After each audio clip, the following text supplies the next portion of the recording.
Bonjour à toutes et à tous. Aujourd'hui, je vais vous faire une vidéo qui va traiter de comment on établit un bilan financier. Un bilan financier, classiquement dans un tableau à deux colonnes, un tableau comptable à deux colonnes, avec d'un côté les actifs, de l'autre côté les passifs.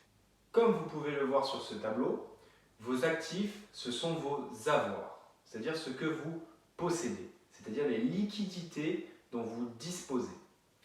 En revanche, les passifs, ce sont vos dettes, c'est-à-dire l'argent que vous devez. Il est très important que vous compreniez la différence entre ce qu'on appelle des passifs dans un bilan comptable et des revenus passifs. Ça n'a absolument rien à voir. Vous avez peut-être donné du temps pendant longtemps pour générer ces revenus passifs, mais à l'heure d'aujourd'hui, ces revenus rentrent sans que vous ne fassiez rien, sans que vous y accordez de votre temps. Maintenant qu'on a défini les bases ensemble, savoir ce que c'est qu'un actif, savoir ce que c'est qu'un passif, je vais vous donner quelques exemples de ce qu'est un actif, de ce qu'est un passif. Je vous ai mis ici sur le tableau l'exemple d'un bilan financier, avec à gauche la colonne des actifs, à droite la colonne des passifs. Dans notre colonne des actifs, on va retrouver dans un premier temps les liquidités sur compte courant. Ce qu'on entend par là, ça va être les liquidités que vous avez sur votre compte personnel, les liquidités que vous avez sur vos livrets d'épargne, les liquidités que vous avez éventuellement chez vous en argent liquide.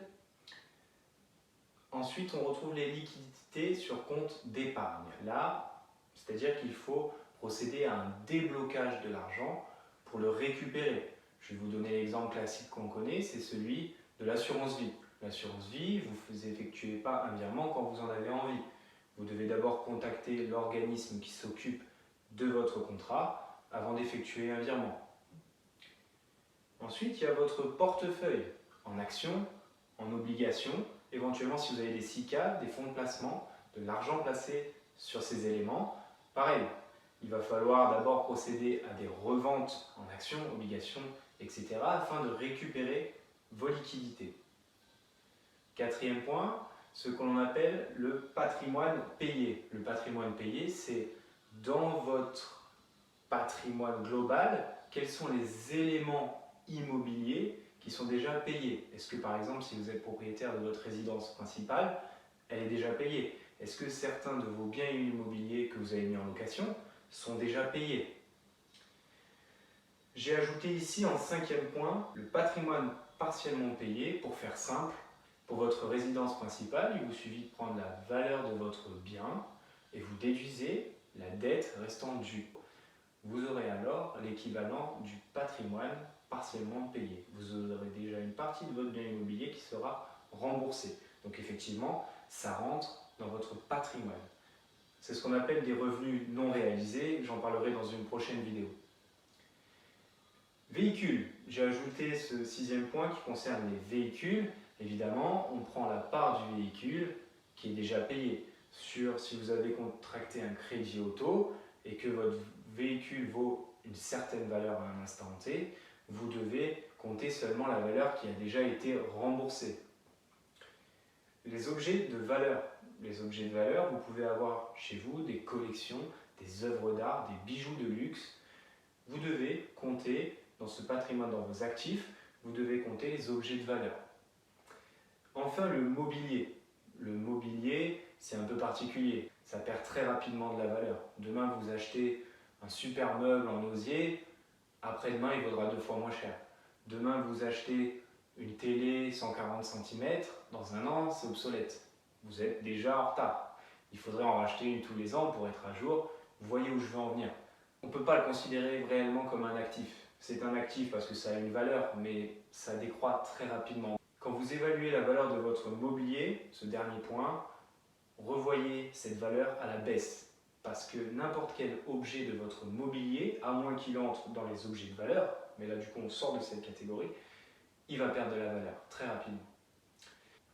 La colonne des actifs, on est bon. Passons à la colonne des passifs. Les passifs, globalement, ça va être toutes les dettes que vous devez rembourser. Dans un premier temps, on a tout ce qui est crédit hypothécaire. Les crédits hypothécaires, ça va être le crédit pour votre résidence principale, ça va être le crédit contracté pour un appartement que vous avez acheté et que vous mettez en location, Ça va être n'importe quel crédit qui concerne de l'investissement immobilier. Le crédit auto. Attention au crédit auto. Le crédit auto, à part si c'est pour votre activité professionnelle, et encore sous certaines conditions, c'est le piège. C'est un crédit à la consommation qui est déguisé, qui vient vraiment gangréner votre endettement. Il vient grignoter des pourcentages de votre endettement pour votre futur investissement. Attention au crédit auto, sauf s'il est contrôlé, sauf s'il est géré, sauf s'il est rentré dans une stratégie. Les autres crédits, je vous ai mis conso par exemple. Voilà, demain vous contractez un crédit consommation, il entre dans les passifs évidemment. Vous allez rembourser bien souvent avec un taux d'intérêt très élevé cette dette à votre établissement bancaire ou à la société de crédit qui vous a prêté cet argent.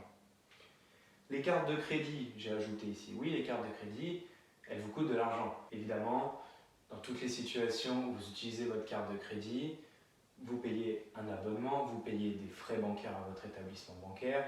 Si vous vous retrouvez à découvert, vous payez des agios. Finalement, une carte de crédit, ça coûte de l'argent. C'est donc un passif. Et les autres dettes, ça peut être n'importe quoi. Est-ce que vous avez d'autres dettes? Ces d'autres dettes, essayez de les mensualiser, entre guillemets, et comptez-les dans vos passifs afin d'établir correctement votre bilan financier. Le bilan financier va vous donner un accès à ce qu'on appelle le patrimoine net, à l'actif net, à la valeur de votre actif net. Vous prenez la colonne des actifs, vous avez obtenu une certaine valeur de votre actif en euros, vous soustrayez la colonne de droite à cette colonne de gauche. Actif moins passif, valeur en euros, vous donnera votre patrimoine net, votre actif net, votre véritable actif net, la valeur finalement de votre patrimoine. Je vais vous présenter maintenant un tableau avec des exemples plus concrets et l'établissement d'un bilan financier. Chez vous, vous pouvez prendre ce même tableau, prenez une feuille blanche, un crayon, vous notez vos actifs, vos passifs et vous ferez la différence. Actif moins passif, vous obtenez votre patrimoine net. Regardons ensemble cet exemple. Dans la colonne des actifs, cette personne possède 15 000 euros compte courant, donc l'argent immédiatement disponible, 15 000 euros. Possède 30 000 euros sur des comptes épargne, assurance vie par exemple. 500 000 euros, sa résidence principale est totalement payée. Cette personne a réussi à payer totalement sa résidence principale. L'argent est donc en revenu non réalisé, mais il est là, fait partie de son patrimoine.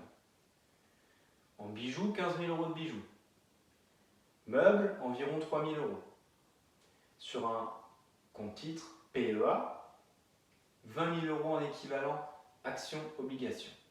Je vais maintenant vous parler de la colonne des passifs pour ces mêmes personnes. Ces mêmes personnes ont acheté une résidence secondaire à l'aide d'un crédit hypothécaire pour une valeur de 300 000 euros. La dette, à l'instant T dont on parle, est de 300 000 euros pour cette résidence secondaire.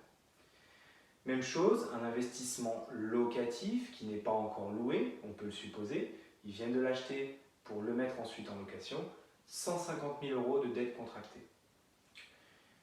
Crédit auto d'une valeur de 45 000 euros. Enfin, crédit consommation, également pour se faire plaisir, ça peut être pour n'importe quel domaine, 10 000 euros. Quand on établit le bilan financier de ces personnes, de cette personne, on fait donc notre colonne des actifs en valeur en euros moins la colonne des passifs. On obtient ici 583 000 euros sur la colonne des actifs, moins 505 000 euros sur notre colonne des passifs. On a donc un total en patrimoine net de 78 000 euros. On peut observer quelques petites choses. La première, c'est ceci, les 45 000 euros de crédit auto. Ça, c'est une énorme erreur. Quand on va acheter un véhicule neuf sorti d'usine, vous le savez, ce que je vais vous dire, vous le savez probablement, il sort de la concession, il perd entre 20 et 30% de sa valeur. Ça veut dire que au moment où vous contractez cette dette pour aller vous faire plaisir, satisfaire ce qu'on appelle un besoin de gratification immédiate, vous sortez de l'usine, vous avez perdu 20 à 30% de cette valeur. Faites votre calcul. C'est-à-dire que directement, votre véhicule, dans votre colonne de l'actif, si vous voulez le considérer comme tel, ou en tout cas au fur et à mesure du remboursement le considérer comme tel, ne peut même pas y rentrer. vous avez déjà un déficit d'environ 10 000 € ici. Acheter un véhicule neuf sorti d'usine, ça peut devenir intéressant quand on achète un modèle rare, un modèle produit en peu d'exemplaires. Là où ça deviendrait intéressant de contracter un crédit auto pour faire un investissement, ce serait si vous achetiez un véhicule de collection par exemple, dont la valeur augmenterait avec le temps. Vous passeriez de la colonne des passifs à la colonne des actifs. Il faut pour ça s'assurer de deux choses. Premièrement, que le véhicule prenne effectivement de la valeur et deuxièmement, que ce que vous allez rembourser en termes d'intérêt, donc finalement le taux d'intérêt obtenu pour qu'on vous prête la somme, soit inférieur à la valeur que va prendre votre véhicule au cours du temps. Quels éléments on peut voir d'intéressant ici sur ce tableau? Également, c'est ceci, la résidence secondaire. La résidence secondaire, c'est si vous voulez un petit peu comme le crédit auto qui vous grignote de l'endettement, qui vous grignote de la marge de manœuvre, surtout si vous voulez faire de l'investissement locatif. Quand vous contractez 300 000 € de dette pour une résidence secondaire, donc a priori c'est vous qui en profitez, c'est pas pour la louer, même si vous la louez l'été par exemple pour la rentabiliser un peu, ça suffit pas. C'est-à-dire que vous serez quand même en déficit, ça rentrera quand même dans votre colonne des passifs, parce que le peu de location que vous allez faire souvent ne suffit pas à combler une année de remboursement. Pour finir sur la présentation de ce tableau d'exemple, entre guillemets d'un cas concret, avec une personne qui aurait ce style de vie, on arrive à un patrimoine net finalement de 78 000 €. C'est-à-dire qu'on a quelqu'un ici qui quand même a de l'épargne, qui quand même a une résidence principale qui est payée, qui a un peu de matériel et en plus un compte titre qui a priori est un petit peu alimenté, se retrouve dans une situation où elle a seulement 78 000 € de patrimoine. Quand on fait le bilan de cette personne, ou de ces personnes, ou de ce couple par exemple, et qu'on fait la différence entre la colonne des actifs et les passifs pour obtenir notre patrimoine net, on se rend compte d'une chose assez évidente, c'est que finalement 78 000 € par rapport à l'impression que ça donne, c'est pas très élevé. On a ici quelqu'un qui a quand même de l'épargne. Si on considère le PEA, le compte assurance vie et les comptes courants, 45 000, 65 000 €, on a quand même quelqu'un qui a de l'épargne. On a une résidence principale qu'on est payé. On a quelqu'un qui a un peu de matériel, qui se fait plaisir. Et de l'autre côté, on a des dettes qui sont des mauvaises dettes. Comme on l'a dit précédemment, ce crédit auto ici dans notre colonne des passifs aurait pu être transformé en un investissement plus intéressant. Par exemple, acheter un véhicule de collection qui aurait pris de la valeur. Ou ces 45 000 € auraient pu être utilisés pour faire des travaux dans un appartement qui aurait servi ensuite d'investissement locatif. Ces 10 000 € de crédit consommation, c'est classique. Vous allez retrouver chez beaucoup de gens des cartes Cofinoga, des crédits revolving, des petites choses comme ça qui, l'air de rien, viennent aussi grignoter de l'endettement, grignoter votre marge de manœuvre sur l'investissement. Cette résidence secondaire, peut-être aurait-il fallu y venir dans un second temps, troisième temps. Peut-être aurait-il fallu diviser ces 300 000 € en 2 fois 150 000, avoir 3 appartements qui s'autofinancent, dégager du cash flow.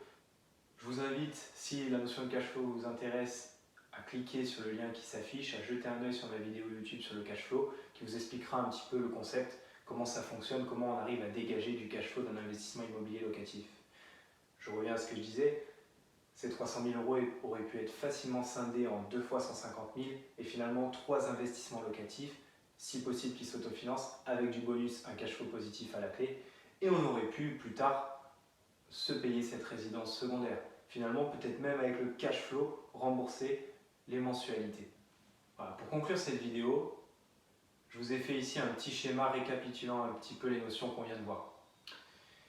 Notamment l'importance d'établir un bilan financier bien effectué, avec votre colonne des actifs, votre colonne des passifs, la différence de votre colonne de gauche moins votre colonne de droite qui vous donne le patrimoine net.